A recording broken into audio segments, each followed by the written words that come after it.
Biografi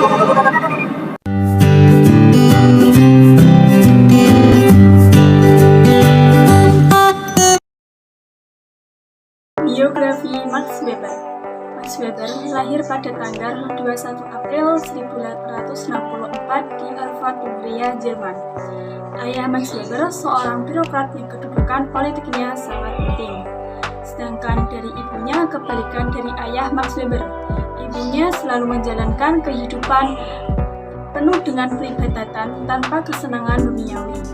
Nah, dari orientasi ayah dan ibunya berpengaruh terhadap kejiwaan Max Weber dan pola pikirnya. Selanjutnya adalah karir Max Weber semakin berkembang pada tahun 1897. Beliau juga memiliki karya yang paling fundamental, yaitu The Protestant Ethic and Spirit Kapitalisme yang ditulis pada tahun 1904 dan 1905. Max Weber meninggal dunia pada tanggal 14 Juni 1920. Teori Max Weber ada 4, yaitu yang pertama tindakan sosial, yang kedua kekuasaan dan wewenang, yang ketiga etika Protestan dan semangat kapitalisme, yang keempat atau yang terakhir kelas, status, dan kekuasaan atau partai politik. Apa pengertian tindakan sosial menurut Max Weber? Tindakan sosial adalah suatu tindakan individu yang berinteraksi sepanjang tindakan itu mempunyai makna dan arah subjektif bagi dirinya dan diarahkan kepada tindakan orang lain. Ini merupakan pengertian dari tindakan sosial itu sendiri. 5 ciri pokok tindakan sosial oleh Max Weber. Pertama, jika tindakan manusia itu menurut aktornya mengandung makna subjektif dan hal ini bisa meliputi berbagai tindakan yang nyata. Kedua, tindakan nyata bisa bersifat membatin sepenuhnya. Tiga, tindakan itu bisa berasal dari akibat pengaruh positif atas suatu situasi, tindakan yang disengaja diulang atau tindakan dalam bentuk persetujuan secara diam-diam dari pihak manapun. Keempat, tindakan itu diarahkan kepada seseorang atau kepada berbagai individu. 5. Tindakan itu memperlihatkan orang lain dan terarah kepada orang lain. Tindakan sosial dibagi menjadi 4. 1. Rasional instrumental. 2. Rasional berorientasi nilai. 3. Tindakan afektif. 4. Tindakan sosial. Pengertian rasional instrumental yaitu tindakan sosial yang menyadarkan diri pada pertimbangan manusia yang eksternal. Maksudnya, tindakan yang diarahkan secara rasional ke suatu sistem dari tujuan-tujuan individu yang memiliki sifat-sifat sendiri apabila tujuan itu, alat dan akibat-akibat sekundernya dipertimbangkan dan diperhitungkan semuanya secara rasional. Contohnya tentang sholat Jumat dan sholat berjamaah pada masa pandemi COVID-19 di Indonesia.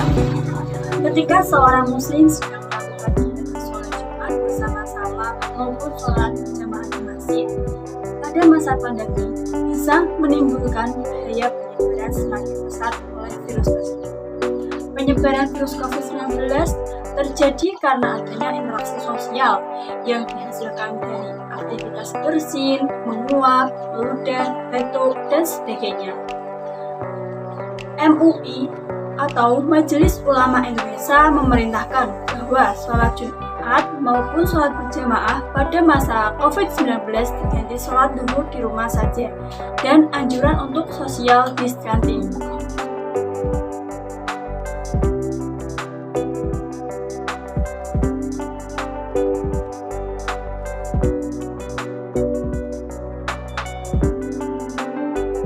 Selanjutnya yaitu tindakan sosial berorientasi nilai. Tindakan sosial berorientasi nilai adalah tindakan terkait kriteria baik dan buruk antara sah dan tidak sahnya menurut tatanan nilai-nilai yang berlaku. Tercapainya atau tidaklah penting lebih menyesuaikan nilai-nilai dasar yang berlaku di masyarakat. Contohnya itu gambar orang kerja bakti. Warga lebih memilih ikut serta dalam penyelenggaraan kerja bakti yang diselenggarakan oleh Pak RT. Nah, penjelasan dari tindakan sosial berorientasi nilai, yaitu keputusan untuk ikut dalam kegiatan kerja bakti itu didasarkan atas pertimbangan nilai oleh para warga. Apabila tidak mempertimbangkan nilai, maka tindakan dianggap tak wajar dan bahkan mendapat persepsi negatif dari masyarakat. Kerja bakti memiliki nilai terkandung di dalamnya, yaitu nilai kebersamaan untuk membersihkan lingkungan di sekitar warga. Selanjutnya, tindakan tradisional. Tindakan tradisional adalah tindakan yang didorong dan berorientasi kepada tradisi masa lampau. Tipe tindakan ini bersifat non-rasional. Contohnya, syukuran bulan 1 Syuro atau bacaan bulan Syuro. Acara untuk menyambut Tahun Baru Jawa dilaksanakan untuk menjelang tanggal 1 Syuro. Bacaan bulan Syuro salah satu tradisi masyarakat kampung. Di dalam syukuran tersebut terdapat nilai, yaitu nilai sosial, nilai budaya, ekonomi, dan keagamaan. Nah, maksud dari nilai sosial budaya diwujudkan sebagai sarana komunikasi silaturahmi antar sama masyarakat. Nilai ekonomi diwujudkan pada penyajian makanan dalam tasyakuran bacaan bulan Syuro. Sedangkan nilai keagamaan sebagai sarana untuk mendakwahkan agama.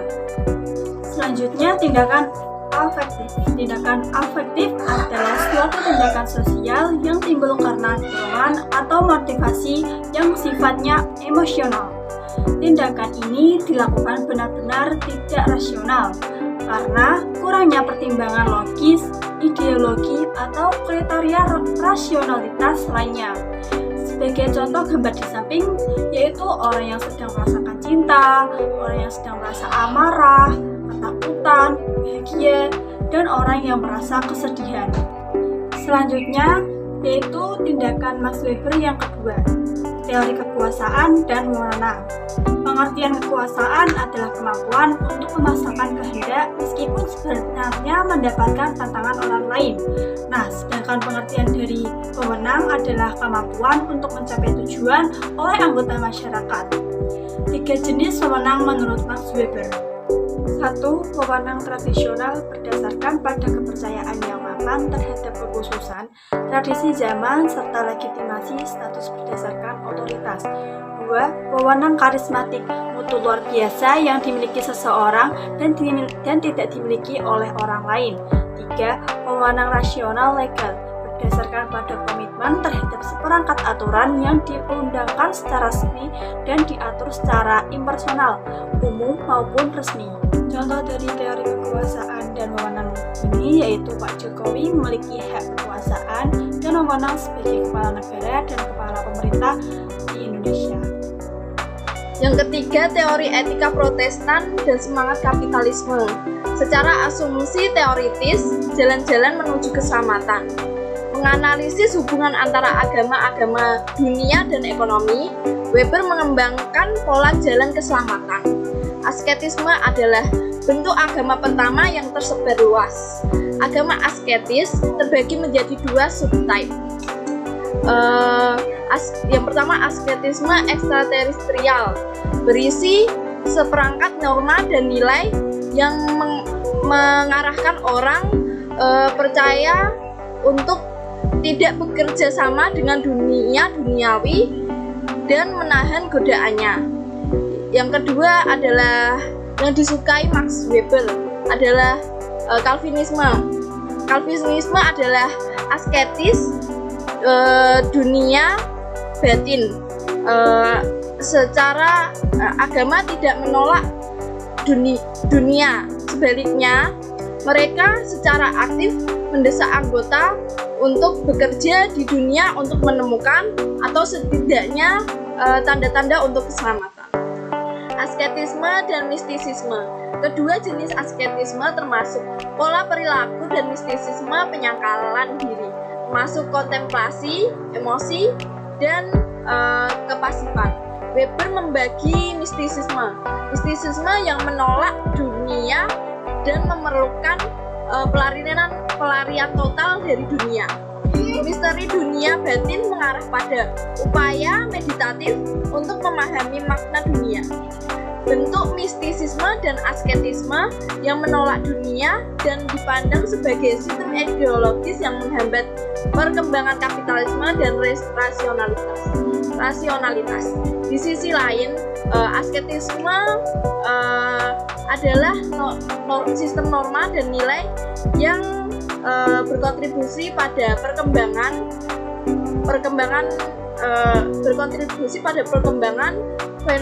fenomena kapitalisme barat. Menurut Weber, sistem moral, etis, dan suatu etoslah yang mendorong keberhasilan ekonomi. Semangat mencari untung menjadi suatu etos yang sangat penting di barat.